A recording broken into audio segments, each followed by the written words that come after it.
I am back. It's 2:30. I'm in the Smoky Mountains. September 6th, 2023. Just did a big rant about marriage. Once again, I don't know if I'll ever post these because the sound quality is going to be low with a lot of wind and stuff here. But I was just thinking about the vetting process. And let me tell you, I'm not married with, after that whole thing, I should say. I'm not in a relationship right now with a woman working towards marriage or having kids, one and the same. So take this with a grain of salt, that I'm figuring this stuff out. So you may, if you know somebody that's better, that has a good marriage, you might want to go to them for information. But if you want to hear some of my philosophical ideas on some certain red flags and why I see these certain things as a red flag and what are green flags with a woman from a philosophical point of view, then stay right here. Stay right here.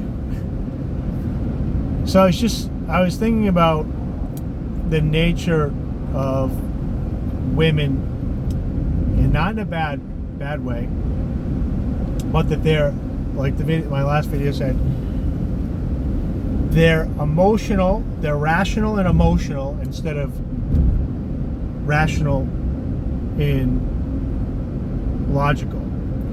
And the reason they're emotional and they're shit testing, for example, is good, is they test their man's emotion. They're trying to see if he is a man, meaning he has stoicism.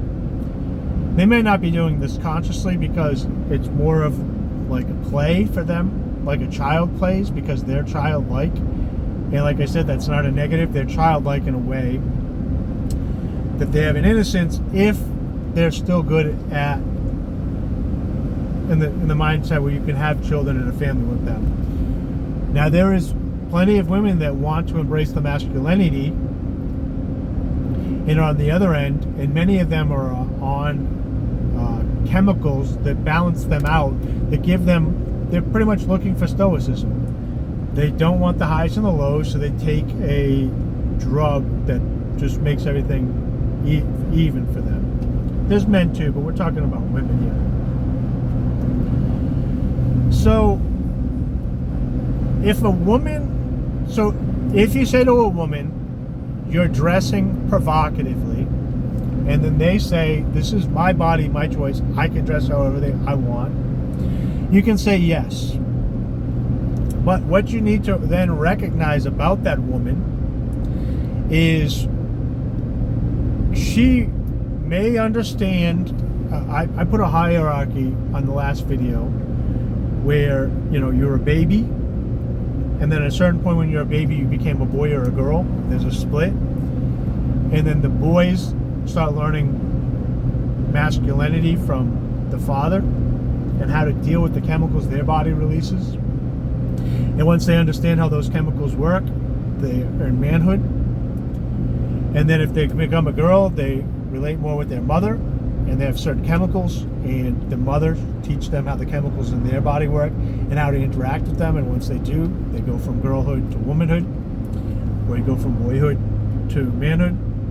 And then a man learns to understand a woman, and a woman learns to understand a man at that point and their emotions within a relationship, or from watching their parents, hopefully, and they become a husband and wife. Once you're a husband or wife, then you look for somebody to have marriage with, and the marriage is the kid. But you need to show up as a husband or a wife first. You don't become that once it's happening. So if a woman is good wife material, she understands that a high testosterone man is looking to replicate and marry, have children, marry their DNA. And so when she dresses provocatively, she's offering that to the men around them, and their lizard brain is zoning into that. The argument is, well, men need to control themselves around women then. And this goes back to the other argument that I was saying, natural order, selection, and godliness versus the satanic element of changing the evolution. So basically they're saying, I'm looking for a man that isn't sexually aroused when they look at women. So be happy when you find a low T man that doesn't want to fuck you, because you've said, I only select men that look at me with these clothing on and don't have sexual thoughts of replication. And then you wonder why you're losing passion. So there's different extremes with it. Obviously in the Muslim culture, where they look at the women as queens and they cover themselves up, the women understand this very well, and the man understands this very well, that the woman protects herself, her hair, her body, stuff like that, so the men can be virile. And the Christian, I grew up in a Greek Orthodox household where the older women, not the Americanized women, but the older ones, Christians, wore headscarves and kept their hair covered and didn't show it in public. My grandmother had hair down to her feet that she cared for, and then put in a bun and then covered, because it was for, I saw it, my male cousins saw it, my grandfather saw it, but the outside world did not see her hair. It was a modesty thing for her, because she understood men when she became a wife, and that's where she had children. So a woman that is dressing provocatively or wearing makeup, which is a masculine trait, because she's showing off as if she's prepared for sex, and women have evolved to hide their ovulation to protect themselves from invading tribes and men and other stuff in the types of primates. So a woman that's making her lips red, her cheeks rosy, her eyes dark, is trying to get the man's prefrontal cortex to shut off so that she can get resources and think that he has sexual access because he's arousing her. This is also not a woman that this is a red flag. People are going to say, oh, a woman can wear light makeup. Yeah, I've seen creative women paint their face like a cat and stuff like that. But then it's like, why aren't you comfortable with yourself? So the thing with makeup, and see it however you want. If she looks better, she looks worse. My mind, when I see a woman in makeup, it looks weird to me. It's that uncanny valley, and I don't find it attractive. I look at them like a sexual object, but I'm not attracted to them, but they're portraying themselves as a sexual object. So my mind processes it as a sexual object. But a woman that understands this about a man isn't going to wear makeup like that and be in public, because she doesn't want to be seen as that.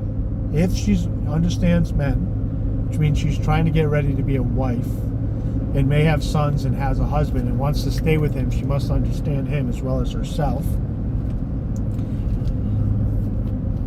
She's probably not going to be wearing a lot of makeup, because she understands what that signifies. She doesn't want to signal that to the world. And the pushback now will be, well, men have to control themselves. And again, this goes back to what I was saying about satanic, godly, and whatever.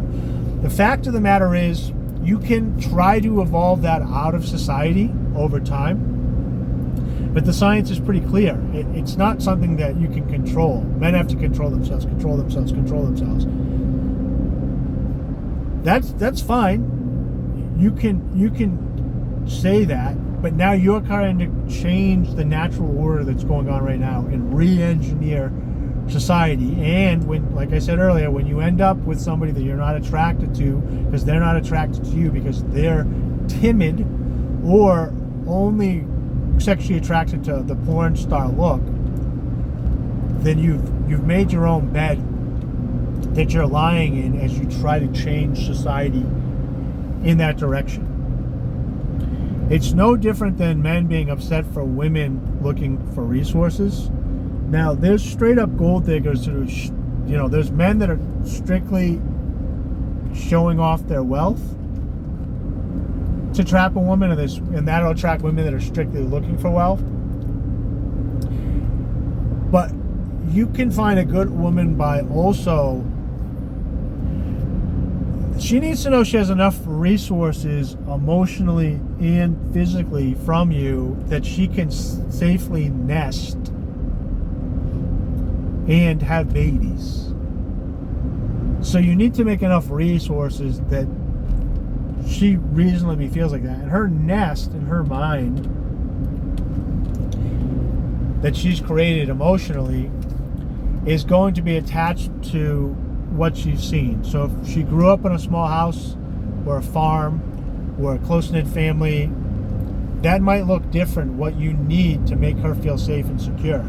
If she grew up on social media, she might have ruined that part of her brain where she thinks she needs so much more to feel safe and protected. And the other thing nowadays is there is quite a bit of outside fear and anxiety from women, because as they try to live in the big city and they're surrounded by different cultures, there is a lot of aggression and there's a lot of uncertainty and there's a lot of variables that can't be calculated with that's going to give them anxiety. So if you want to do that, then you're going to end up either on chemicals or you're going to end up stressed out, and you're going to end up in a situation where you are constantly fighting your her maternal instincts, her female instincts, to work to the society around her, which is not meeting the needs, which is going to create depression and anxiety. So makeup,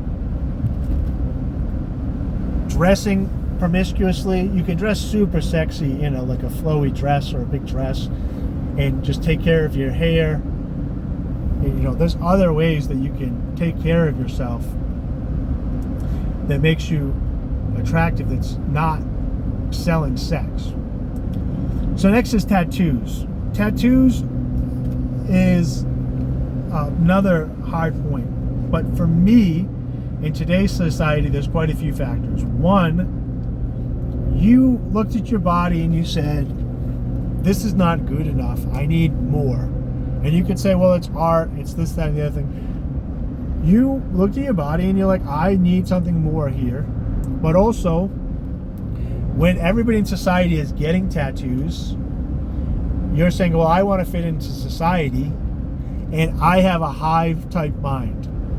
So for me, I'm going to have a hard time getting the woman that I'm dating to listen to me and have conversations with me about our family and our family's needs if she's heavily influenced by society. So for me, it's a red flag. I'm trying to find a woman that talks about her father. She's highly influenced by her father, and her father is somebody that I like. And then I know that I'm safer. And one way that it can do this is if her father's not having a bunch of tattoos, her mother definitely doesn't have tattoos, she doesn't have tattoos, piercings, body modification, where she's looking at herself. And I've had women straight up tell me, I asked them, why are you covered in tattoos? They said it's a socially acceptable way to self-harm. And if somebody's self-harming, I guess we can all agree that's a red flag. I guess we'd have to define different ways of self-harm. I know a lot of people that self-harm with food. It's a little bit, there's lines of gray areas, I guess we would call it. Oh, excuse me.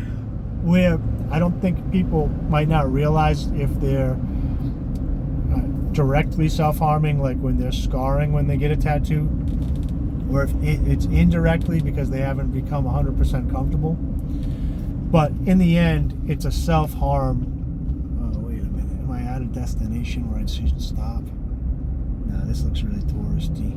It's too touristy for me. So, dressing modestly, it's not a control thing. It's not something that you want to tell your woman to dress modestly. The thing is, if you tell her, hey, you're dressed like XYZ, and she's like, oh, I didn't even think about it, then she should be like, thank you. But if you're having to correct how your woman dresses, the feminists are correct. That's not the woman for you. She needs to go get either a promiscuous man because she likes to act promiscuous and dress promiscuous, or she needs to go get a low T man that when he sees her dressed in that particular manner, so he's going to be either desensitized to it because he's highly promiscuous, probably into pornography, and sees life through a sexual lens, so he'll be desensitized to it, or low T, so that he's not very sexual minded to begin with, so when he sees that stuff, it just doesn't translate, which is why a lot of times men will be like, dude, why is she with what looks like a gay man? Does she know that he's gay or not?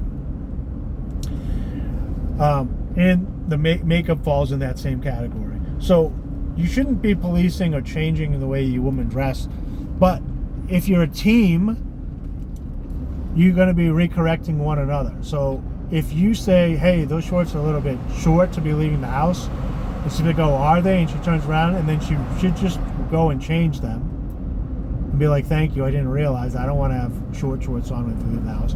Similar, if she's like, hey, we're going to a casual event, you need to not wear a black concert band t-shirt. Go iron something, or I'll iron something for you. You got to dress up. You have to take her social cue and do that as well. And this is part of understanding a woman, that she understands the social hierarchies. If you're going for a raise, if you're going to a certain community group or whatever, she'll be in charge of how people emotionally perceive you. And then you shouldn't take offense and be like, oh, I'm just trying to be. You should understand that if you picked a good wife, she's doing the same for you. So it's not you're policing how I dress. Birds of a feather flock together, obviously. So you don't want to date if the girl is all the things you want, but then all her friends are, dressing how you wouldn't want your girl to dress and wear makeup. So that's still a bad sign, because it's you versus her, but it's you versus her and all her friends chirping in her ear, and you're not going to win. So you want her community of friends and family to also fit that mold, and vice versa. For the man, and we've all see this, and people take offense to it, but people are like, I don't like your friends, or vice versa. The difference is men are a little bit more independent, and they can compartmentalize. So when your woman's like, oh, I don't like X, Y, and Z because they're A, B, and C, you'll have to make a decision, because if she can emotionally process it or not. But she's processing it through the lens of, well, if I hung out with people like that, I would act in a particular way. Whereas men, you can hang out with people and not necessarily pick up their characteristics to an extent. You're going to pick up stuff. So if your friends are more business acquaintances, and then you have your family as your support system, then you'll probably be able to stay clear. But you got to do what's best for the relationship at that point. These are just, like I said, stuff that I'm piecing together for me. So if you think I'm wrong somewhere, please put a comment if I ever release this, and let me know. These will probably be like the lost files. As I start growing the podcast, I'll release these when people want to see some craziness that I did back in the day. So drugs and alcohol and medications.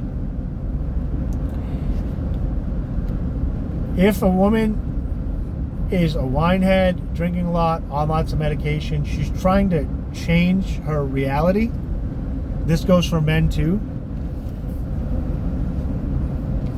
and I'm going to get to a couple of exceptions here, then they're probably not a good person, because you want somebody that loves themselves so that they can love other people.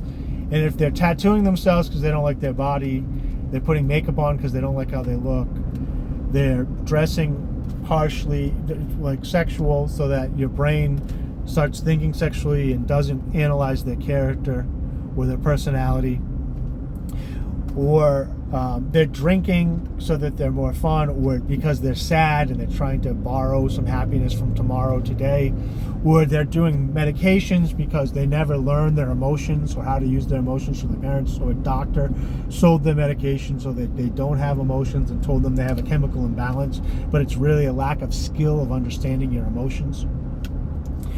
Then you probably want to stay from those, and vice versa. You have to be that type of person. And I said there'd be a couple of exceptions, like the obvious ones, like if somebody has type 1 diabetes and they take insulin, that's something you'd still have to make a decision on, but that's out of their hands. And if a man maybe like smokes a cigar every now and again, or if you're doing caffeine for his business, that is a nootropic. So those things, if they don't fall into the addiction category, those can be, but like if you're smoking cigarettes in a back alley, there's better ways, bro. And same with the woman. I used to smoke for years. I can't believe I smoked as long as I did. It was disgusting. And I was hanging out with low-hanging fruit that were also smoking, that were disgusting.